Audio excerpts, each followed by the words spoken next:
मेरे प्यारे दोस्तों,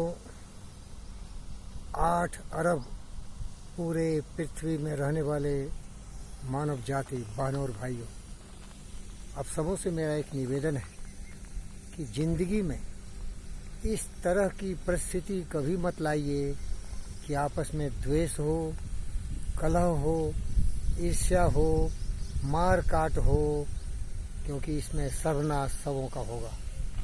इतिहास साक्षी है, जब दुर्योधन ने पांडवों को उसके हक से वंचित किया तो भयानक संग्राम हुआ, महाभारत की लड़ाई हुई और जो दुष्ट दुर्योधन, दुशासन, कौरव सबों का विनाश हो गया।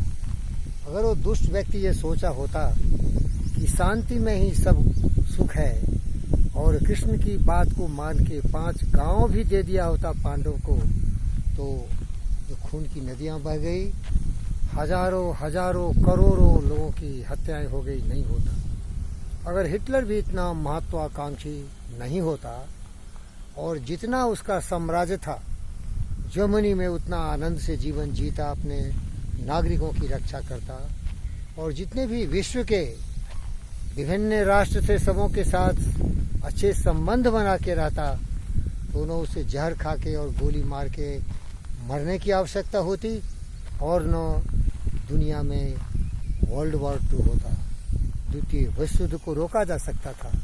लेकिन उसका द्वेष, अहंकार, पाखंड सर्वनाश कर दिया। जितने भी लोग ऐसे दुष्ट प्रवृत्ति के हैं, ये तो बड़े बड़े लोगों की मैंने बात किया, लेकिन छोटे तबके के लोग जैसे हम लोग हैं, कोई जानता भी नहीं, कोई पहचानता नहीं।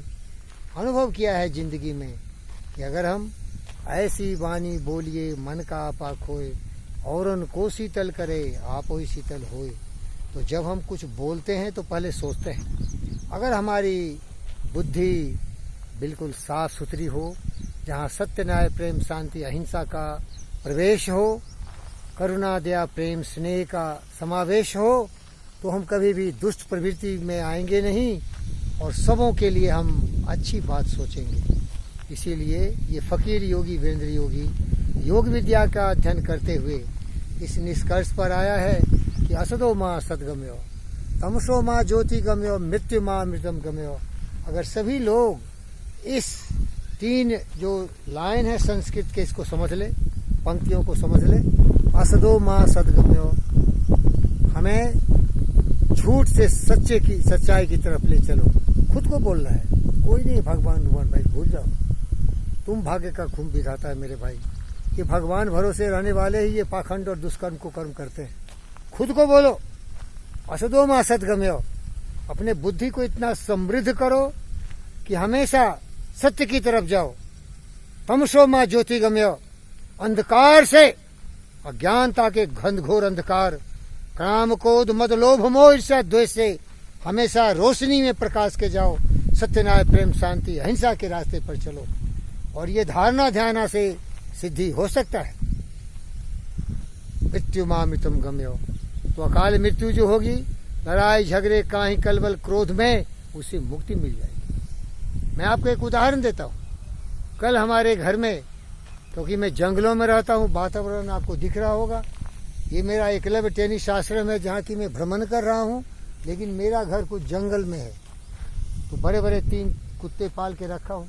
तो सबसे बड़ा कुत्ता छोटे पर हमेशा हावी होता है, काट रहा था। बड़ी मुश्किल से उसको बचाने की कोशिश की, लेकिन थोड़ा बुरा लगा कि अगर अति बलशाली हो तो अहंकारी मत बनो। इसीलिए मैं उस कुत्ते के साथ, जो रॉटवाइलर है, थोड़ा दुर्व्यवहार किया।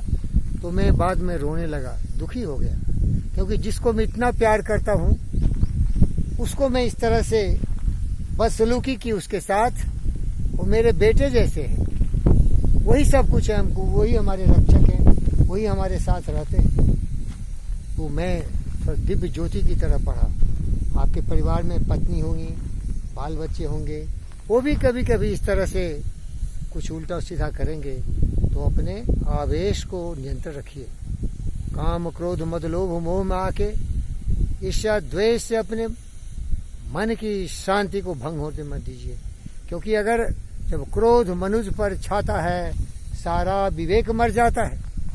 अगर क्रोध आ गया आपको तो क्रोध आपको जला देगा, आप अपनी शुद्ध बुद्ध गंवा देंगे और वो कुकर्म करेंगे कि ये अपनी पत्नी, अपनी बीवी, बच्चे के साथ दुष्कर्म करेंगे। हो सकता है कि हत्याएं हो जाए। बाद में पछता के क्या करोगे? बाद में पछता के करोगे क्या? ये करे जो सो करे, अब काहे पछताए, रोपा पेल बबूल का आम कहाँ से खाए। इसीलिए अगर बुद्धि भ्रष्ट नहीं हो तो शांति का जगह दो।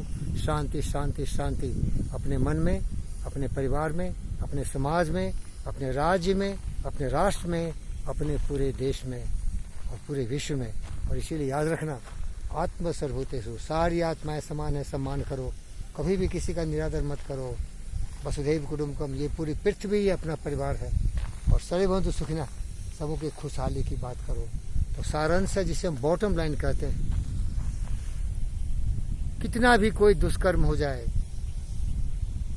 खोद खाद धरती सहे, काट कूट बन रहा है, कुटिल वचन साधु सहे, औरों से सहा न जाए। सहन शक्ति बढ़ाओ।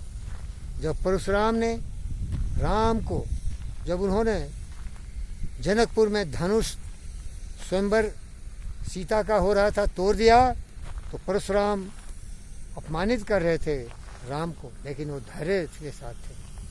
इसी तरह हर परिस्थिति में धैर्य का साथ नहीं छोड़ना। जहाँ शांति हो, सत्य हो, न्याय हो, प्रेम हो, अहिंसा हो, वहाँ कभी भी दुख नहीं आते। धन्यवाद। जागरूक हो जाओ। बीवी बच्चों पर क्रोध मत करो, किसी पड़ोसी से भी क्रोध मत करो। सत्य का तराजू लेके चलो और जो न्याय है उसी पर चलो। न्याय कभी भी धोखा नहीं देता है, न्याय जनहित में होता है, स्वार्थ की सिद्धि के लिए नहीं। इसलिए काम क्रोध मद लोभ मोह का त्याग करो और सत्य, न्याय, प्रेम, शांति, अहिंसा पर चलते हुए करुणा दया से रहो। तू भी सही जियोगे, दूसरे भी जिएंगे। नहीं तो कुत्ते की तरह लड़ोगे, कुत्ते की तरह मारे जाओगे, जंगली पशु बन जाओगे, खून की नदियां बहेगी, फिर से महाभारत होगा, फिर से वर्ल्ड वॉर 1 और 2 दोहराया जाएगा, हाहाकार मच जाएगा। धन्यवाद प्यारे दोस्तों।